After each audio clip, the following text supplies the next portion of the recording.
元婴法师开示，真正有慧根的人，不是天天吃斋念佛，而是避开这5大修行陷阱。深夜的静夜寺内，一盏孤灯在讲堂中轻轻摇曳，昏黄的光晕洒在众人虔诚的面庞上。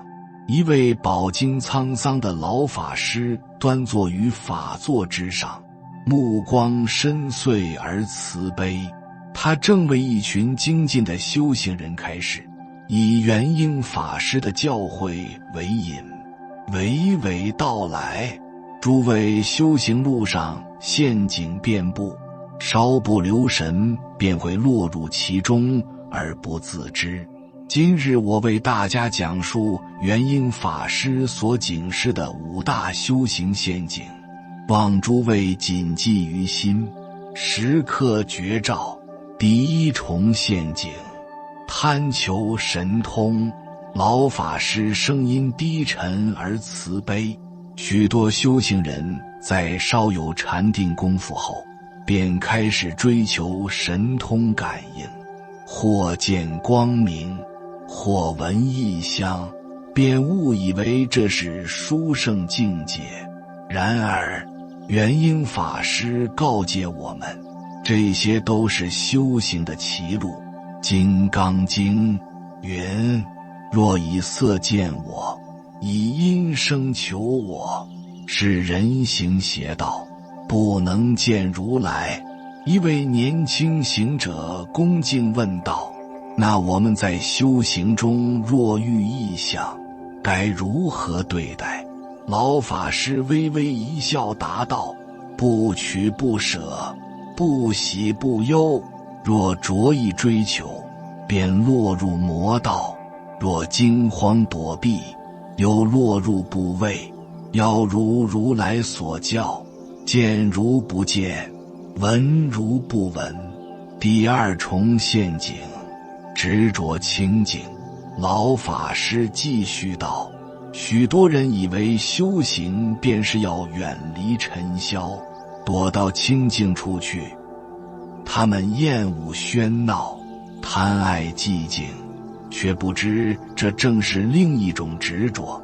元婴法师常说，真正的清净在心不在境。若心不静，即使住在深山，也是染污；若心清净，即使出闹市，已是道场。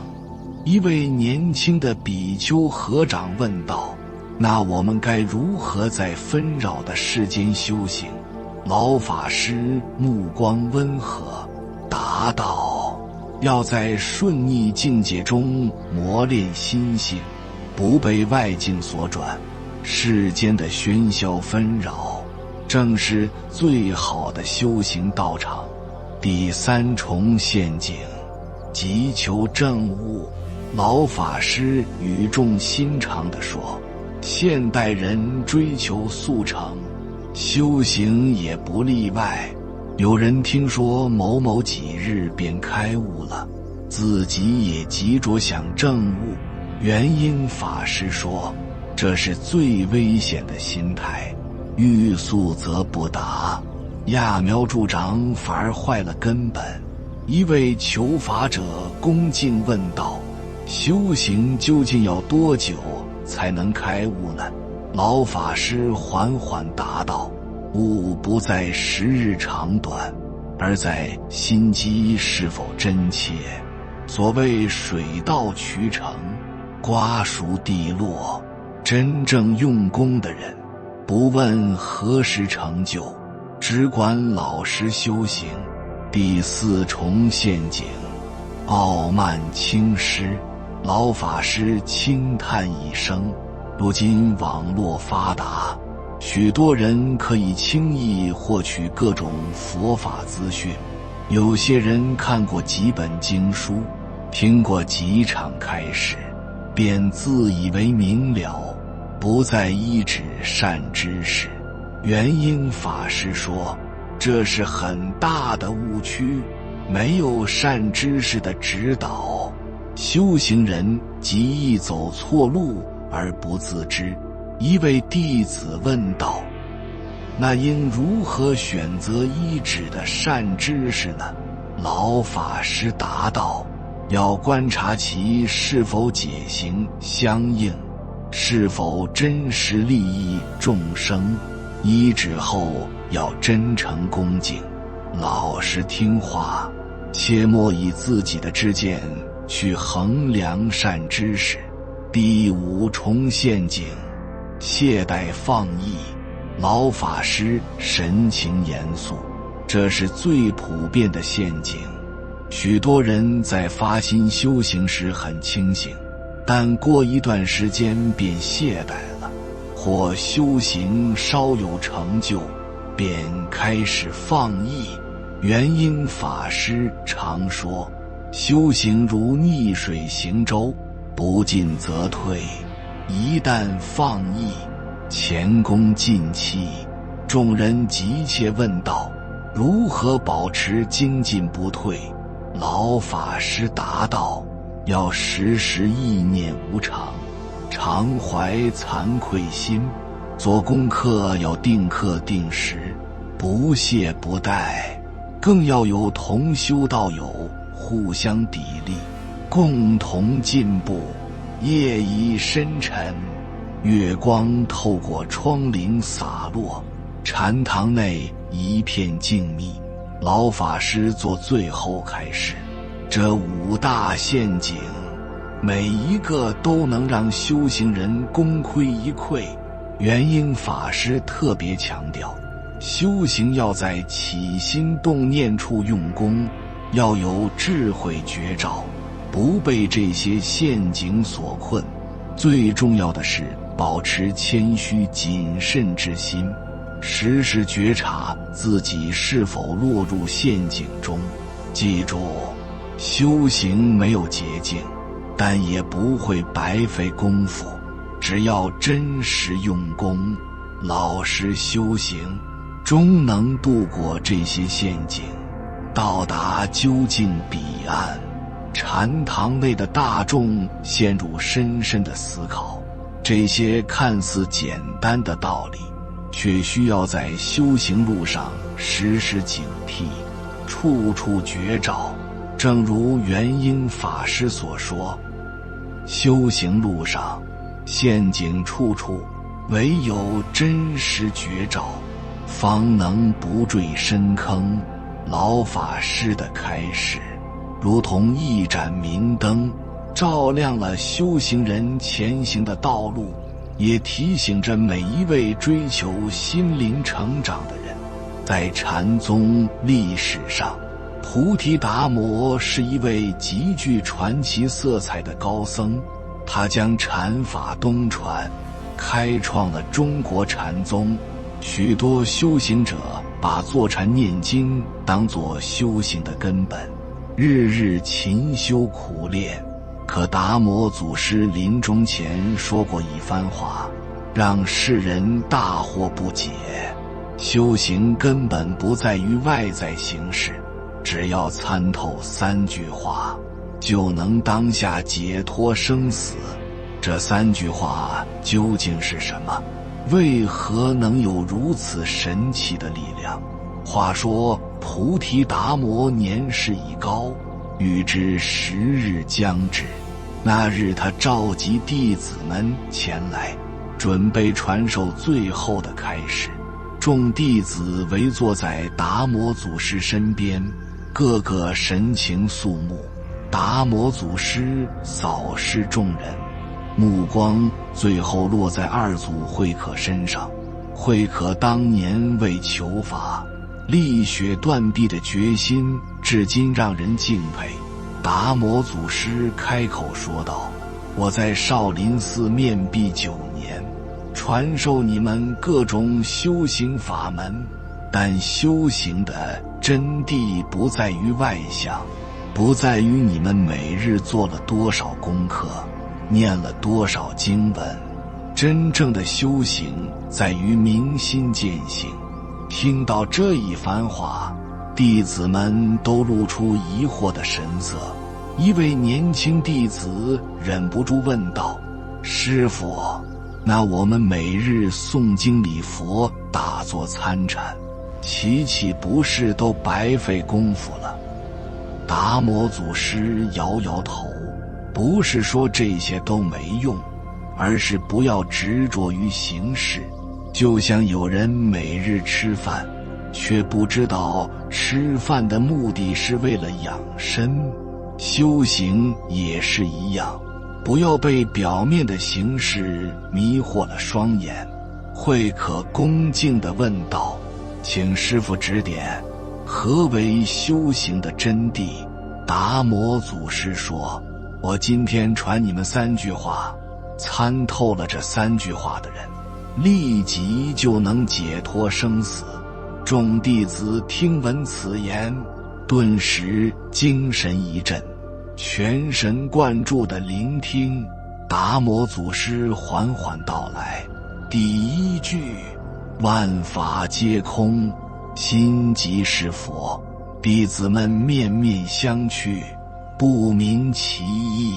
达摩祖师解释道：世间万物如梦幻泡影，我们眼中看到的一切都是心的显现，就像你们做梦时，梦中的山河大地都是真实的，醒来后才知道是虚幻的。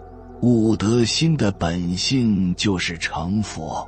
一位弟子问：师父，万法皆空，那我们的修行也是空的吗？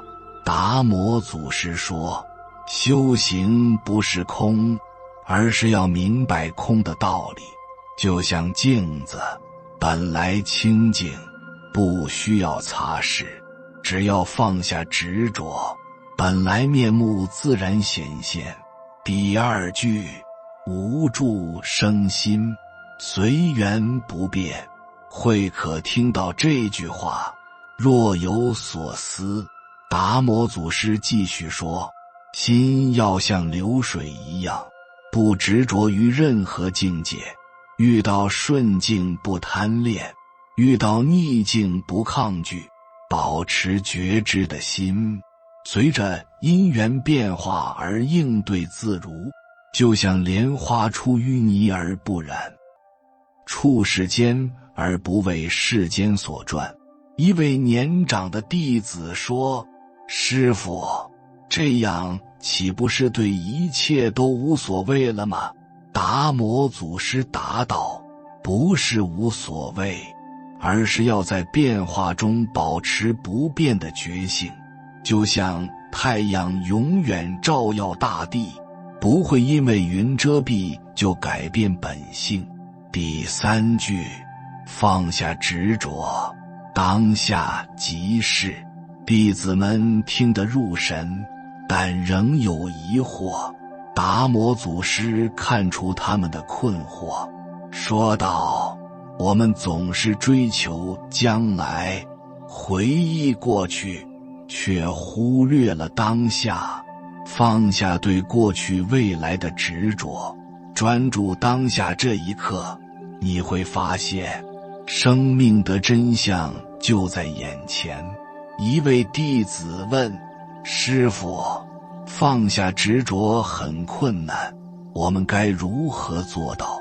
达摩祖师说：不要刻意去放下，而是要看清执着的本质。就像你握紧拳头时，只要放松，拳头自然就打开了。执着也是如此，看清它的虚妄，自然就放下了。慧可这时突然有所领悟，向达摩祖师深深一拜：师父，我明白了。达摩祖师欣慰地点点头：善哉，善哉。修行不在形式，而在明心见性。这3句话是我毕生的体悟，希望你们能深入理解，把握修行的关键。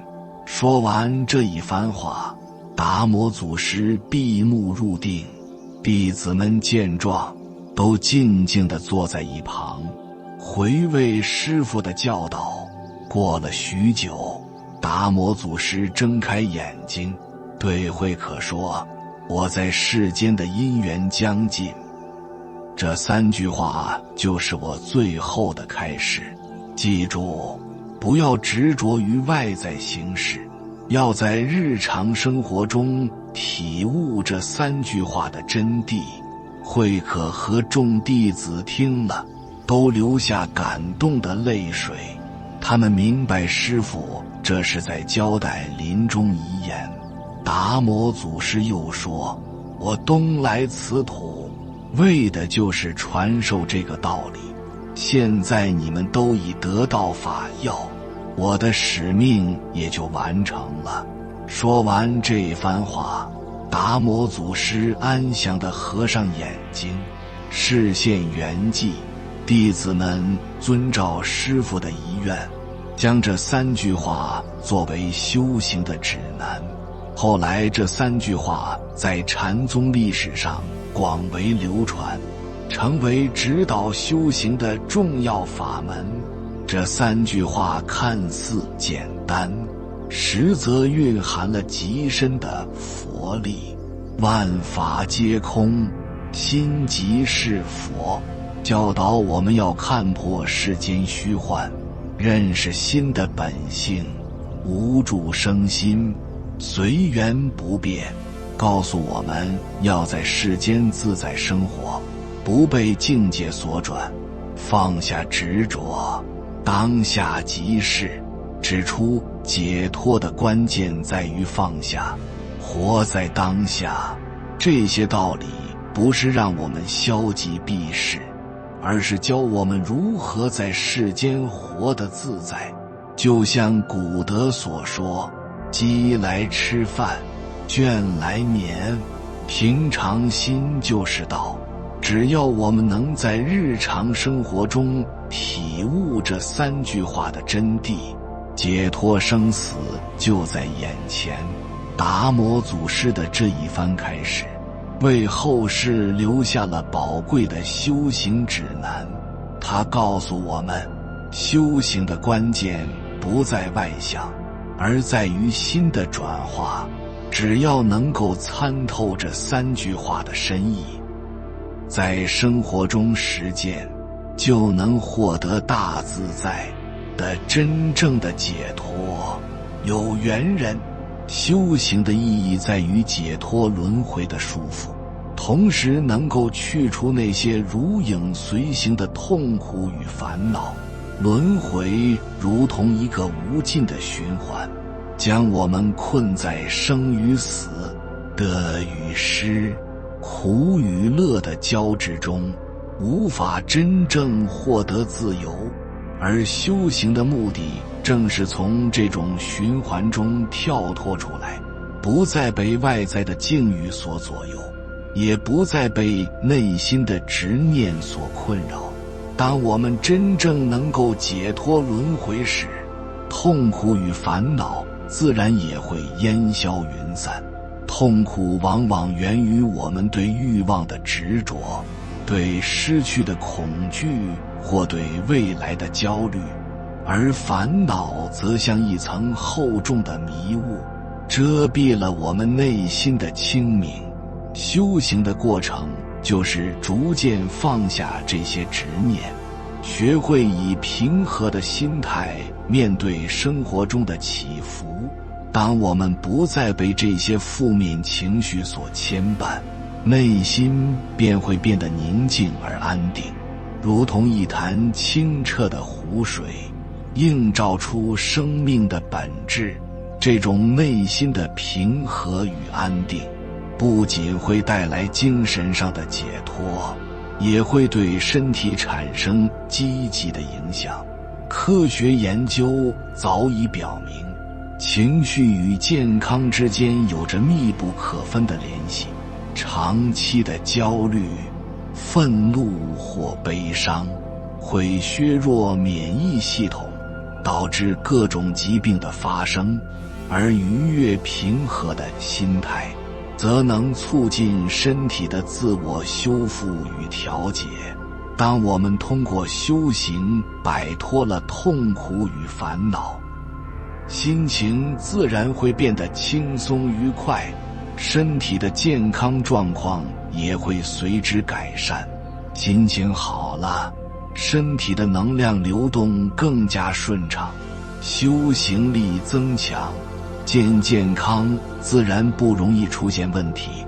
因此，解脱轮回，去除痛苦烦恼，拥有健康身体，这三者之间形成了一个紧密的良性循环。身心不仅在于实现身心和谐与平衡，更在于追求精神上的超脱。最重要的是摆脱生老病死、痛苦烦恼的轮回，这正是我们踏上修行之路的根本原因。通过修行，我们能够逐步摆脱外在的束缚，回归内心的宁静，从而获得真正的自由，彻底解脱轮回的束缚，得到永生的健康、自由和快乐。这才是我们修行的意义所在。修行不在外相，在于修心。六祖慧能是禅宗史上的一位传奇人物，《坛经》记载，他不识文字，却能顿悟佛法真谛。在他成为六祖之前，曾在黄梅东禅寺待过8个月。这一段经历很少为人所知。这8个月里，他究竟经历了什么？又领悟了什么样的修行之道？这其中蕴含着怎样的智慧？话说慧能初到黄梅东禅寺时，五祖弘忍一眼就看出他不是寻常人，但为了磨练他的心性，特意安排他在对房舂米，厨房烧火。一天，一位年长的比丘看到慧能在厨房忙碌，心生不解，上前问道：“你不去禅堂听经说法，整天在这里做粗活，如何能修行？”慧能放下手中的柴火说：“修行不在形式。”比丘说：“你这样说，倒像个明白人，可是不读经典，不听讲法，如何能明白佛法的道理？”慧能说：“经典只是指月之指，月亮才是真实的。”正说着，厨房里的水开了，锅里的饭也熟了。慧能去忙活着准备食物。那位比丘见慧能做事麻利，心里更加好奇，又问：“你每天这样忙碌，可曾想过要去听经说法？”慧能说：“做饭时就是修行，搬柴时也是修行。佛法在世间，不离是坚决，离是觅菩提。恰如求兔角，比如煮饭，火候要恰到好处，火大了饭会糊，火小了饭不熟，这不就是中道的道理吗？”比丘眼睛一亮：“你说的对，修行也是这个道理，不能太急，也不能太慢。”慧能又说：“搬柴时要注意力集中，不能东想西想，这不就是专注的功夫吗？”厨房里的几个人都被慧能的话惊住了，一个不识字的粗人，怎么能说出这么深奥的道理？正说着，五祖弘忍走进厨房，听到他们的谈话，弘忍意味深长地说：“慧能说得不错，不过修行真正的关键是见性。见性不在经书上，不在语言中，就在日常生活的每一个当下。慧能听了，恭敬地说：请师父开示。五祖说：你在厨房工作这段时间，我一直在观察你，你能在柴米油盐中见性，比那些整天只会念经说法的人强多了。一位年轻比丘问师父：什么是见性？五祖说：见性就是见到自己的本来面目，就像慧能说的，煮饭要掌握火候，这就是智慧；搬柴要专注，这就是定义。金刚经云：应无所住而生其心。慧能不识字，却能在日常生活中体悟这个道理，这才是真正的修行。慧能继续说：我在舂米时想到一个道理，米粒经过冲打才能成为白米，人也是一样，经过磨练才能显露本性。五祖说：说得好，修行不是躲在禅堂里打坐，而是在生活中磨练心性。经要读，佛要念，但不能执着在形式上。慧能虽然不识字，但他在厨房里的每一个动作都合乎经义。慧能煮饭时专注煮饭，搬柴时专注搬柴，这就是最好的修行。从那以后，慧能的一举一动都受到僧众的关注。他们发现这个不识字的粗人在柴米油盐中展现出的智慧，比很多读过很多经书的人还要深刻。就这样，慧能在厨房里默默修行，他不求名，不求利，只是专心做好每一件事。他的心就像一面明镜，照见一切，却不染着一切。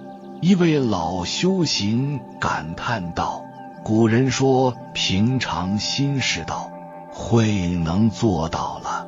他在厨房的一举一动都是佛法的真实运用。这段经历让人明白，修行不在形式，而在内心。禅宗六祖慧能在成为祖师之前，就在平凡的生活中悟出了不平凡的道理。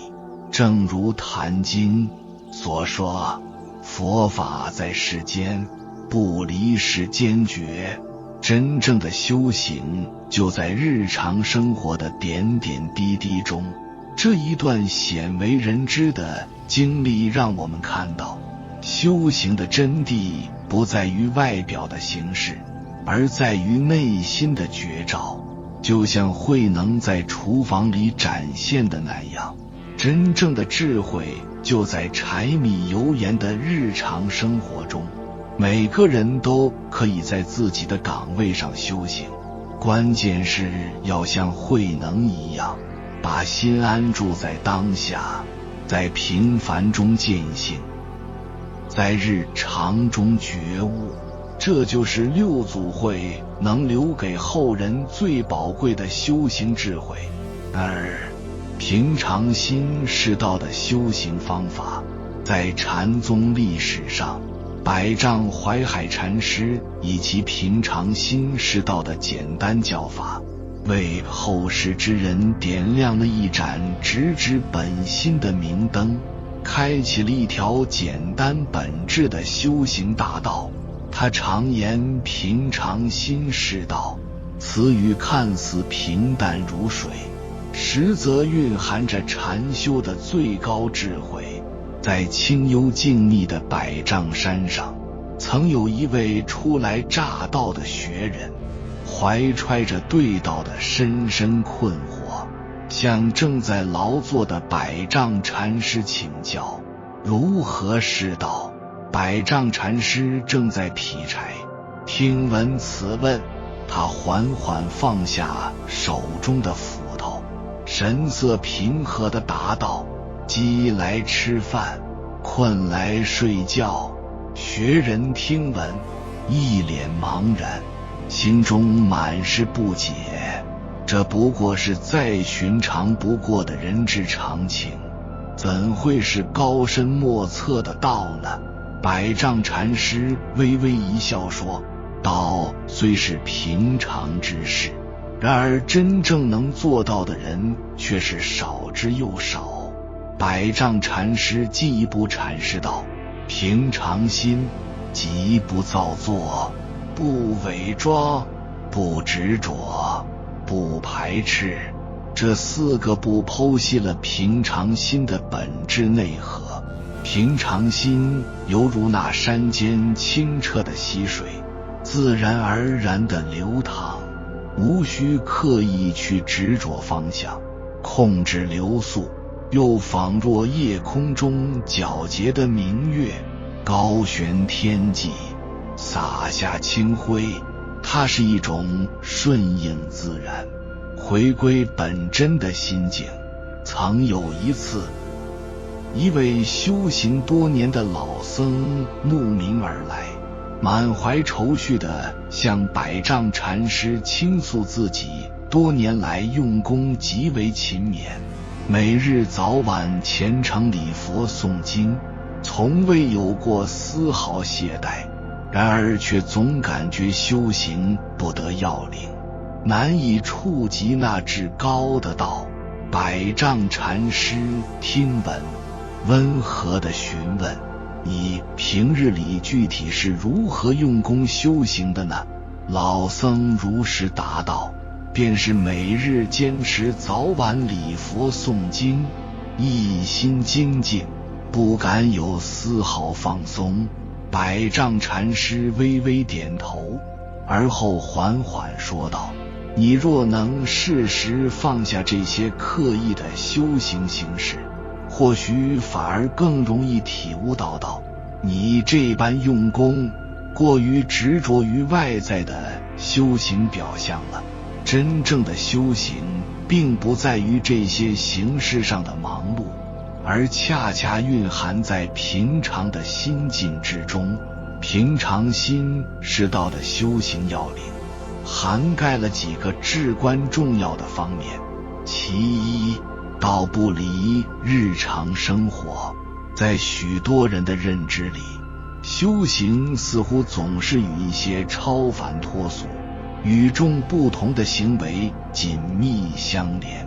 然而百丈禅师却指出，搬柴运水无非妙道，意在告诫修行之人，道并非遥不可及，恰恰就隐匿在日常的生活点滴之中。曾有一位禅者，整日沉浸在打坐之中，对寺院里的事物不闻不问。百丈禅师见状，严肃地说道：一日不做，一日不食，此举动意在警醒众人，切莫脱离日常生活去空谈修行，因为修行本就与生活息息相关，不可分割。其二，不加分别。平常心最为关键的便是不生分别之心。百丈禅师言：心若不异，法法皆真。当我们的内心不起分别之念，以平等的眼光看待世间万物时，世间的一切境界，美丑善恶，皆是真实的佛法呈现。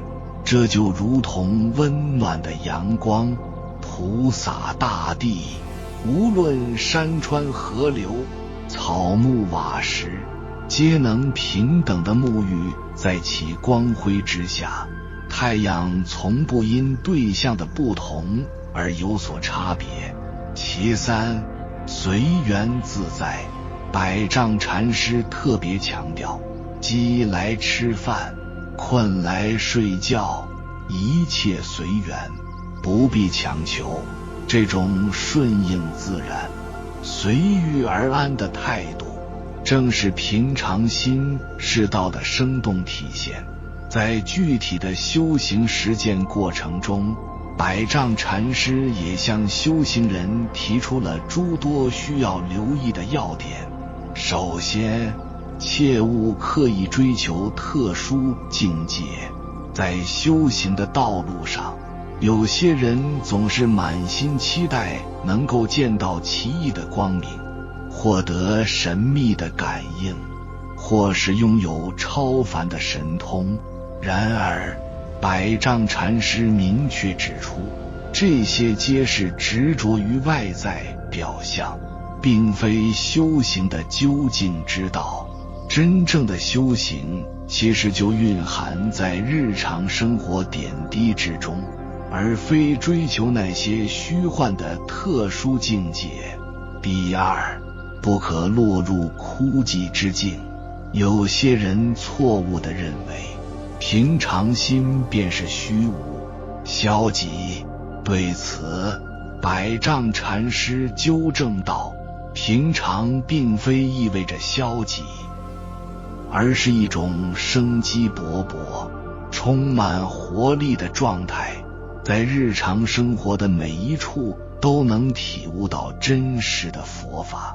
修行并非要摒弃生活的热情，而是要在平凡的生活中去体悟。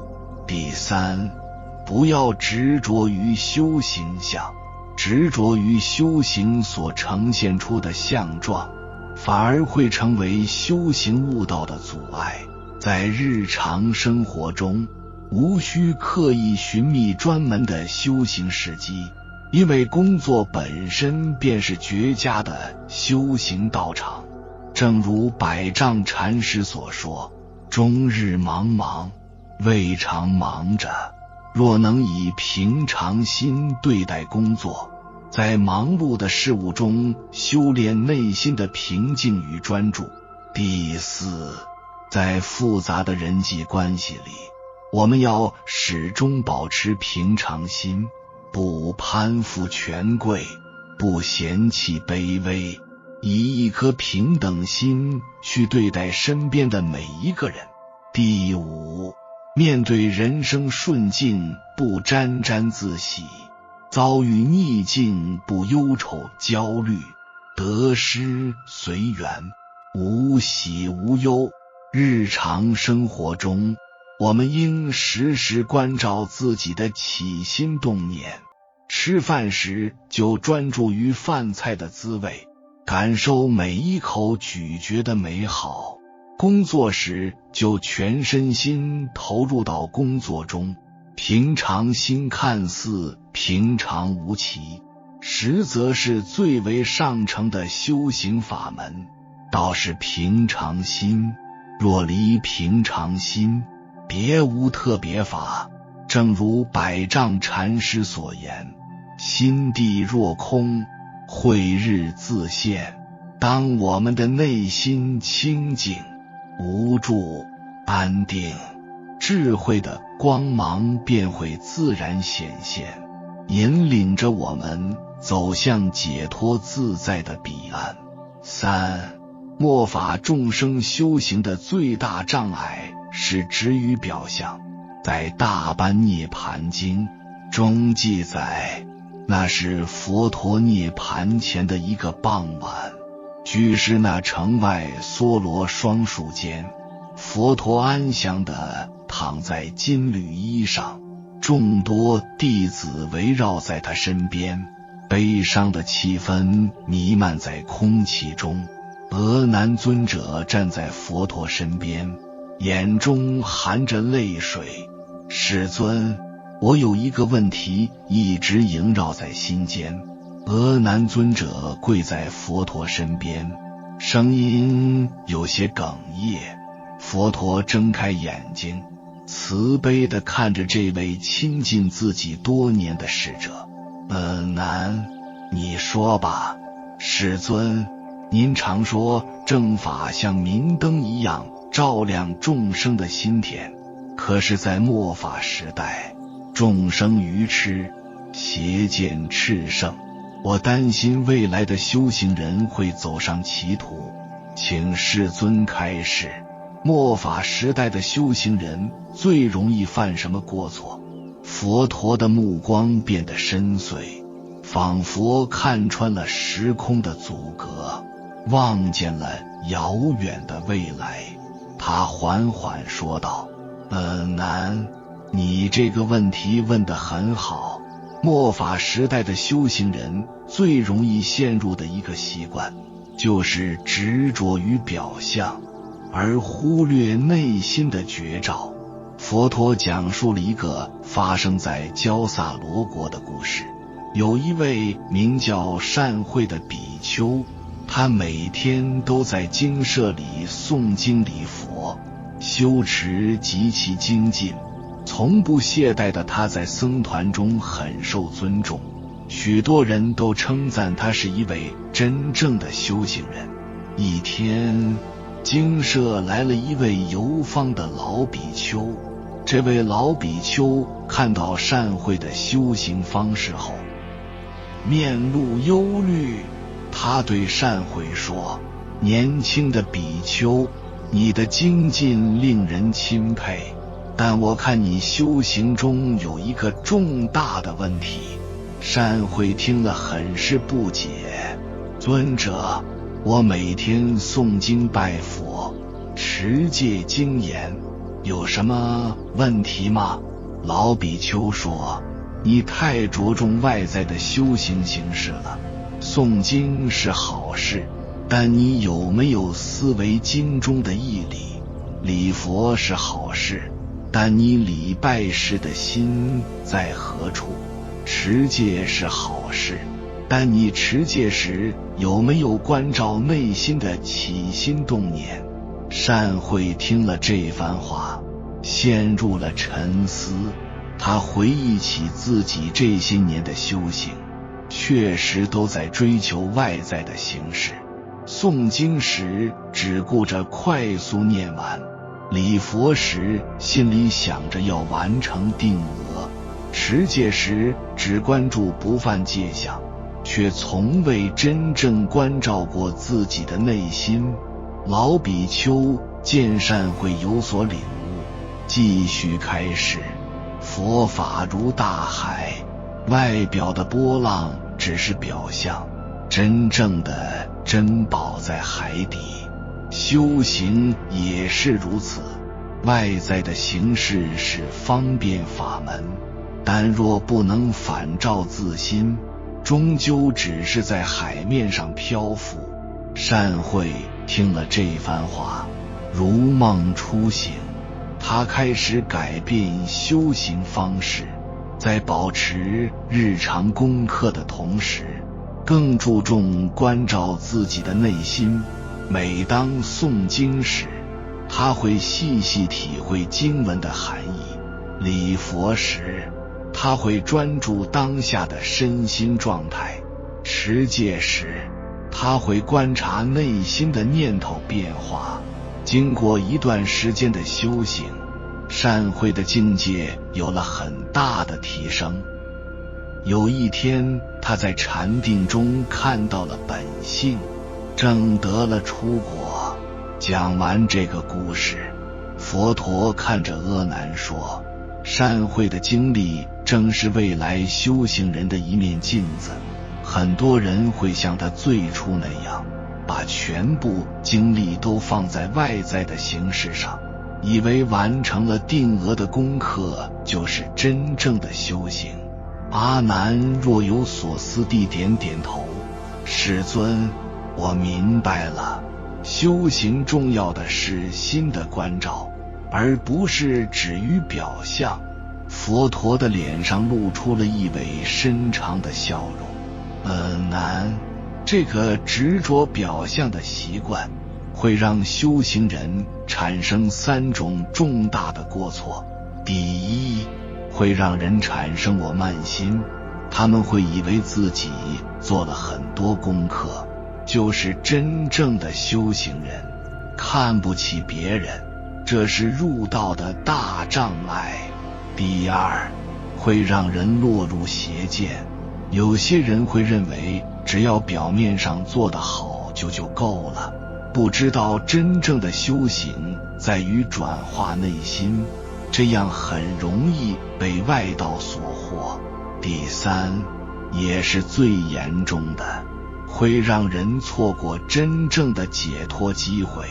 在末法时代，众生的烦恼更重，智慧更浅，更容易被表象迷惑。他们会把诵经的数量、礼佛的次数、持戒的表象当作修行的全部，却忽略了最重要的心地法门。